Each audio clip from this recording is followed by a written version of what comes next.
Good morning, good evening, good night. Wherever you may be watching this transmission, it is I, Mike Martins, bringing you another money laundering slash housing affordability update. What I've been talking about for the last many years now, and I've been talking about shadow flipping. I think I was one of the first to talk about shadow flipping, where somebody will sell a house to their neighbor. So a foreign investor would buy a house on without even seeing it through a speakerphone, through a real estate agent. And then a few months later, put the house up for sale, sell it to his neighbor living in China too. Like literally his neighbor in China would buy the house from him. And then they would go back and forth and they would shadow flip the home several times. And they would clean and launder money into Canadian, American, Australian, New Zealand soil. So what is going on? We got an article that's actually going into, it's from today. And it's here, a Canadian Financial Post. And I want to share this with you guys because it's very important, because it gets to what I've been talking about for so many years now. It's by Diane Francis. It says, money laundering by foreigners, it is what's really destroying housing affordability in Canada. It's not destroying housing affordability. It's destroying our way of life. It's destroying and holding us back on having kids. It's destroying us from moving on ahead in life. It's destroying everything that it meant to be Canadian is becoming completely destroyed. I had to leave the city I was in because I'm not paying $2.4 million for a detached bungalow that's built in 1910. I'm very sorry. So, current proposals flood the market with new affordable housing or to lift zoning restrictions won't resolve anything. No, it won't. And putting more and more housing on the market isn't going to fix the problem. None of it will sell because the capital of outflows, because when they do the comparables, they'll start noticing that, no, this is what it's worth, right? So it's kind of hard to throw judgment at that right now. So oversupply, it was a supply and demand issue they've been feeding us. Supply and demand, and people in the comment section making fun of me, saying, "Oh, Mike, it's supply and demand. It's not foreign investors and this and that." Well, what'd you think? We're going to find out what's been going on? I've been talking because I could see. Of the recent legal shenanigans in Ottawa, the failure to plug money laundering loopholes remains the most egregious. Wow, I read that. Here's the problem. Canadian cities rate high among the most desirable in the world, but also the most unaffordable. Australia, New Zealand, UK, and west coast of America. Vancouver took the top spot for unaffordability in 2017 based on the gap between low incomes and high prices, according to global study. Toronto was the 13th most unaffordable, a major obstacle to attracting talent or head offices. Yeah. The culprit has been money laundering by criminals, kelp tracks, and tax evaders. Their favorite means of hiding money is real estate. In 2018, in Ontario, BC imposed a 15% on non-resident buyers, resulting in home sales falling around 40% in the Vancouver in January compared to the same period last year. Remember what happened to that, guys? Everybody moved to Toronto when BC issued that foreign buyers tax. First, everyone went to Toronto, and then what happened was other people went to Seattle, King County, and King County got blown up.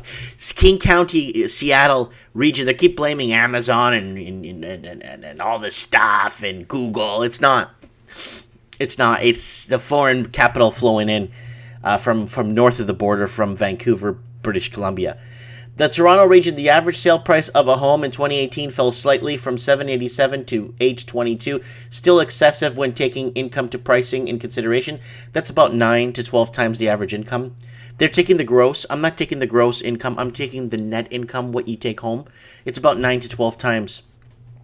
Much more must be done by governments. By foreign buyers tax can be evaded easily because there are no transparency and disclosure requirements.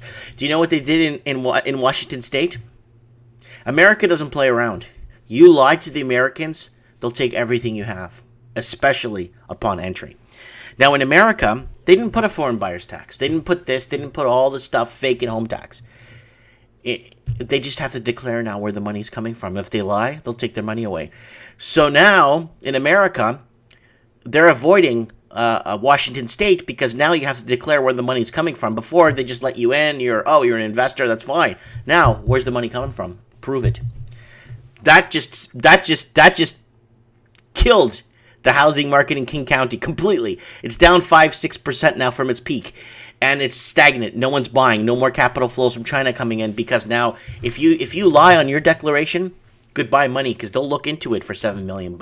Believe me, they will. Anti-corruption organization Transparency International offered a glimpse in the scale of foreign speculation abuse in 2015. An analysis of Vancouver's 100 most valuable property deals. It found nearly 50% of ownership were hiding through shell companies, nominees, and trusts. That same likely applies to Toronto, Montreal, where money is parked in condos that are often left vacant. Remember we went over the condo vacancies? It was like homes 90,000, 108,000 in Toronto, and 66,000 in Vancouver. It's hurting people. Statistics Canada say the RCMP estimates $15 billion in laundered money. Now, here's the deal. The RCMP knew 20 years ago about this money laundering that's going through gangs into BC, and they were told to hold back. Not the RCMP's fault. They detected, they found it, and they were told, hey, just let it go. The article's out there somewhere. Look it up. Enters Canada each year. That doesn't include laundering by crooks who also bury proceeds in real estate. What governments must do, according to the latest report by the United Nations Financial Action Task Force, FATF, is to crack down on money laundering enablers in Canada: lawyers, real estate agents, notaries, and developers. So there's so much going on here, eh? Requirements in Canada are imperative towards legal counsel, legal firms, and Quebec notaries, said the FATF report. In the light, these professionals' key gatekeeper role, in particular high-risk sectors and activities such as real estate transactions. So it's all shadowed companies and stuff, right? And a formation of corporations and trust. This constitutes a serious impediment to Canadians' efforts to fight money laundering. So why don't they just pass a law? You need to be a naturalized citizen, born and raised, or something like that, to open these companies. I mean, I'm very sure that if I was to go to China, I wouldn't be able to open a corporation there. I don't think they will let me. I cannot buy real estate there as a foreigner already. And it's very tough to rent as a foreigner, too. You could rent in China, but it's very tough. They have to contact the owner of the building to let him know legally, by law, in China, that they're renting to a foreigner, like myself, for example. So that's, we have to, kind of open the blinds and look. Naturally, vested interests claim money laundering and foreign buying are minuscule, but if true, then why the taxes on small percentage of foreign owners in BC and Ontario, along with the ban of foreign buyers in New Zealand, bring about price relief most luxury properties? I covered this yesterday on New Zealand Housing Wrap-Up for the whole week. Watch the New Zealand Housing Wrap-Up, please. I discuss how they put in the foreign buyers ban for 4 or 5 months now, and housing's down 20%. The disclosure of beneficial owners is key to the solution. Otherwise, for example, real estate can be bought by proxy person or company. Typically, funds come from a trust managed by a shell company owned by another trust with an accountant in Luxembourg or Vancouver, managed by Swiss Singaporean banker who doesn't know each other. Such arrangements must be illegal. The U.S. Treasury Department now requires beneficial ownership disclosure. Right there, I mentioned it at the beginning of the article. This is why Canada must do to drive out dirty money and get prices in line. But the problem is, if they clean up this dirty money, it's going to bring the entire economy down, because our economy, pretty much since the 2010 Olympics, and I think people in Australia could side with me on this, since the 2010 Olympics there too. I think they had the summer and we had the winter. I think we could both say, arguably, that it started then. Create a public registry to beneficial owners and penalties for non-disclosure. So this is the ways to do it, okay? Fix it. Lawyers, real estate agents, and notaries must report suspicious owners and transactions, as is now required of banks. Oh, good luck with that. Real estate agents? If you don't own now, you'll never own anything. Well, imagine how many people lost everything listening to those people. Speculation must be stopped by taxing residents that are unoccupied, which will also free up supply.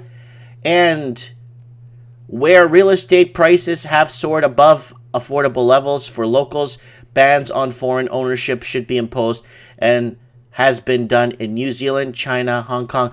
Well, China and Hong Kong, you couldn't buy there anytime as a foreigner. Hong Kong, maybe. Hong Kong, maybe. Switzerland, put that in. Greece, Hungary, Denmark, Poland, Malta, among others. Currently, proposals by the NDP to flood the market with new affordable housing by conservatives to lift the zoning restrictions simply won't move the dial. It will. It'll bring on a bigger crash, a bigger destructional pattern. So, guys, I'm going to leave links at the end of this video all around me. Please watch these videos, guys. It all ties in. Let me know what you guys think, guys, in the comments below. Thanks for watching. Thanks for hitting me up in the tip jar. It really means a lot to me that you support my transmission. Remember, I've been doing this independently for many years now. I've been forecasting a 40 to 60% crash now for 5-6 years. I mean, pretty much since the 2010 Olympics, if you really want to get really... 2012 Olympics, if you really want to get really technical about it.